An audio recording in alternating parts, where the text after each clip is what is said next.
राजकारणात धक्के अपरिहार्य असतात. पण तसं पाहिलं तर राजकारणात धक्के देण्याची सवय बहुतेक वेळा भारतीय जनता पक्षालाच असल्याचं निरीक्षण नोंदवलं गेले.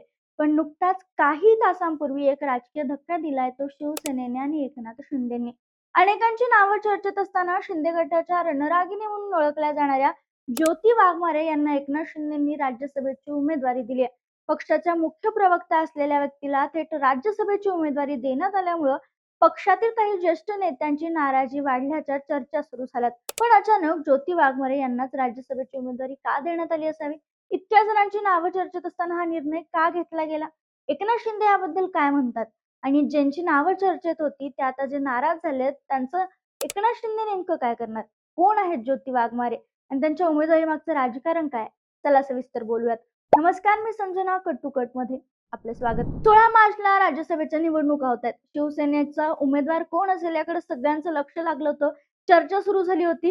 इतकंच नाही तर शरद पवारांच्या विरोधात 2 उमेदवार मैदानात शिवसेनेकडून उतरवले जातील अशी चर्चाही सुरू झाली होती. त्यामुळे ही निवडणूक बिनविरोध होणार नाही असं अनेकांना वाटत होतं, पण शेवटी तसं काही घडलं नाही. मात्र शिवसेनेनं सगळ्यांनाच एक मोठा धक्का दिला. त्याने शिवसेनेकडे फक्त एकच जागा होती आणि त्या जागेसाठी ज्योती वाघमारे, राहुल शेवाळे, रोहित टिळक आणि शायना एनसी या नावांची चर्चा सुरू होती. त्यातही राहुल शेवाळे यांचं नाव आघाडीवर मानलं जात होतं कारण ते खासदार राहिलेत. पण शेवटी पक्षाचे विद्यमान खासदारांनी ज्येष्ठ नेत्यांना डावलत ज्योती वाघमारे यांना राज्यसभेची उमेदवारी देण्यात आली. हा निर्णय शिंदे यांच्या धक्कातंत्राचा भाग मानला जातोय. मात्र या निर्णयामुळे पक्षातील काही महत्वाचे ज्येष्ठ नेते नाराज असल्याच्या चर्चा रंगू लागलेत.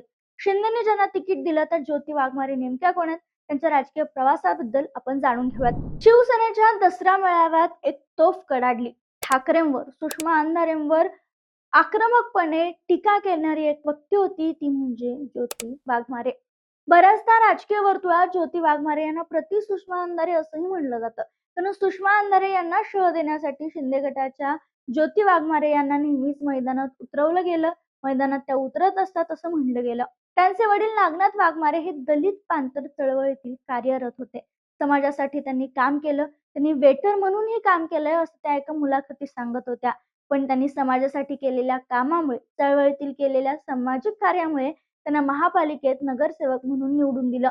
ज्योती वाघमारे यांनी देखील सुरुवातीच्या काळात मानवी हक्क अभियान, विद्रोही सांस्कृतिक चळवळी, आंबेडकरी चळवळ यामधून काम सुरू केलं.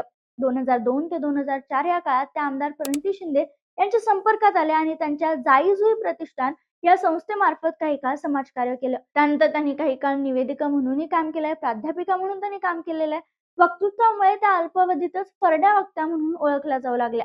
त्या वॉलचंद कॉलेजमध्ये प्राध्यापिका सुद्धा राहिल्यात. मराठी भाषेवर उत्तम प्रभुत्व असल्यानं त्यांनी अनेकदा व्यासपीठ गाजवले. त्यांच्या याच कामाची दखल घेऊन प्रणिती शिंदे यांनी त्यांना काँग्रेसमध्ये प्रवेश दिला होता. 2014 मध्ये त्यांनी सोलापूर महिला काँग्रेस शहराध्यक्ष म्हणून काम पाहिले. त्यानंतर काही काळ त्या राजकारणापासून दूर राहिल्या. मात्र 2022 जेव्हा शिवसेनेत फूट पडली तेव्हा डॉक्टर ज्योती वाघमारे यांनी शिवसेना शिंदे गटात प्रवेश केला. शिंदे गटात महिला नेतृत्वाची कमतरता होती आणि ती भरून काढण्यासाठी त्यांना संधी दिली गेली आणि यानंतर शिंदे गटाने त्यांची राज्य प्रवक्ता म्हणून नियुक्ती केली. सोबतच त्यांना संपर्क प्रमुख धाराशिव जिल्हा ही जबाबदारीही देण्यात आली. ज्योती वाघमारे यांनी शिंदे गटांच्या दसरा मेळाव्यात जोरदार भाषण करून सर्वांचं लक्ष वेधलं. त्या भाषणात त्यांनी आदित्य ठाकरे, संजय राऊत आणि सुषमा अंधारे यांच्यावर चांगलीच टीका केली होती, ज्यामुळे त्यांची आक्रमक नेत्या अशी ओळख राजकीय वर्तुळात निर्माण झाली आणि इथूनच त्यांचा खरा प्रवास सुरू झाला. त्यानंतर अगदी काही महिन्यापूर्वी जेव्हा अतिवृष्टी झाली होती तेव्हा देखील त्या चर्चेत आल्या होत्या एका कॉलच्या व्हायरल व्हिडिओमुळे. काही महिन्यांपूर्वी अतिवृष्टी झाली होती आणि यासाठीच सोलापूर येथे त्या भेट देण्यासाठी, शेतकऱ्यांची भेट घेण्यासाठी गेल्या होत्या.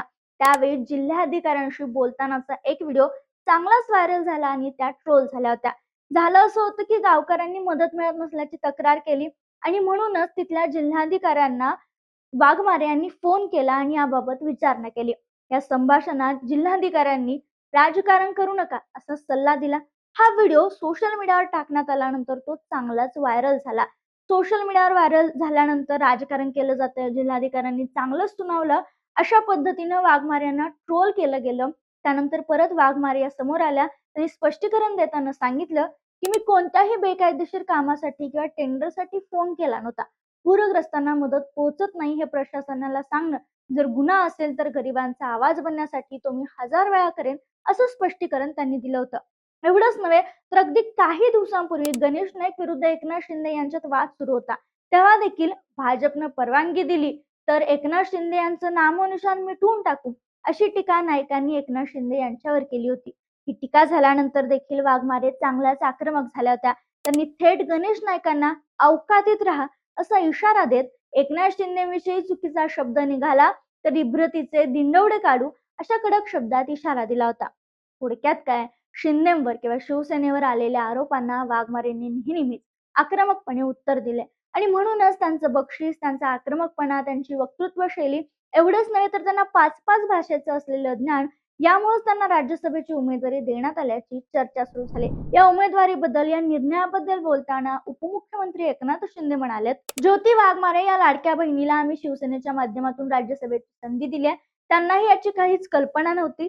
मात्र शेवटी शिवसेनेमध्ये सामान्य कार्यकर्त्याला पद देण्याचं काम गेल्या 3 ते 3.5 वर्षापासून आम्ही करत आहोत आणि त्याचाच एक भाग म्हणून ज्योती वाघमारे यांना राज्यसभेची संधी दिली आहे, असं म्हणाले. मात्र हा निर्णय खरं तर अनेकांसाठी धक्कादायक ठरला आणि यामुळेच सुषमा अंधारे परत चर्चेत आल्या.